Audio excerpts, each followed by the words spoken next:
चलिए यहाँ पे पहला क्वेश्चन दिया गया है 3x² माइनस 10x प्लस 8 का गुणनखंड निकालना है। तो चलिए हम इसे गुणनखंड निकालते हैं।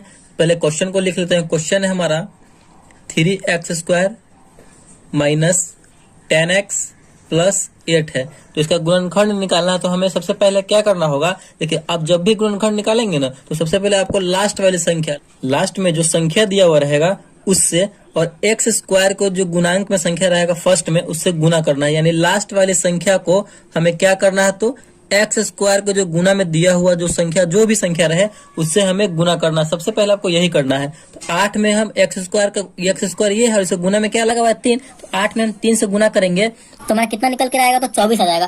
अब आपको ऐसी दो संख्या से गुना करना है, जिसका गुना करने पर हमारा 24 आएगा।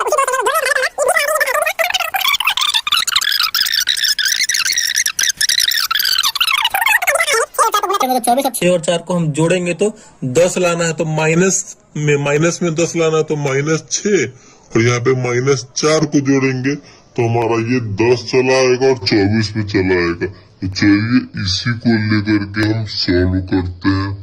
देखिए यहाँ पे 3x²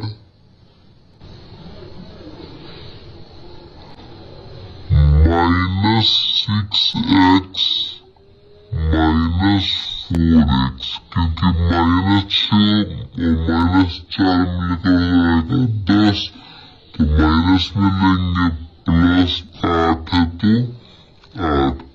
अब जो है एक बार हम इन दोनों को साथ में सॉल्व करेंगे लेकर के, फिर एक बार इन दोनों को साथ में सॉल्व करेंगे लेकर। इन दोनों में से आपको कुछ कॉमन होने वाला दिख रहा है, यानी बाहर निकलने वाला दिख रहा है कि नहीं। इसमें से हम 3x बाहर निकाल लेंगे तो यहाँ पे क्या बचेगा, सिर्फ x बचेगा, क्योंकि 3x में x से गुना होगा तो 3x² हो जाएगा। माइनस 6x में से कॉमन हो गया 3x, तो यहाँ पे कितना बचेगा, सिर्फ 2 बचेगा, क्योंकि 3x में 2 से गुना होगा तो 3 दूना 6x यहाँ पे कंप्लीट हो जा रहा है। अब देखिए बिल्कुल जब एक कोष्ठ में जो संख्या आप लिखे होंगे रहेंगे, वही संख्या बिल्कुल हम इधर भी लिख देंगे। x-2 है तो इधर भी हम x-2 लिख देंगे। बस आपको यही स्टेप जो है अपने माइंड में लेते चलना है। अब देखिए अब हम बीच में कितना से गुना करेंगे इस x में, से -4 आ जाए, -4x आ जाए। तो माइनस अगर हम 4 से गुना करेंगे तो -4x में करेंगे तो -4x, और -4 में -2 से करेंगे तो 8 आ जाएगा। 4 दूना 8 आ जा रहा है, बिल्कुल एकदम सही तरीके से हो जा रहा है।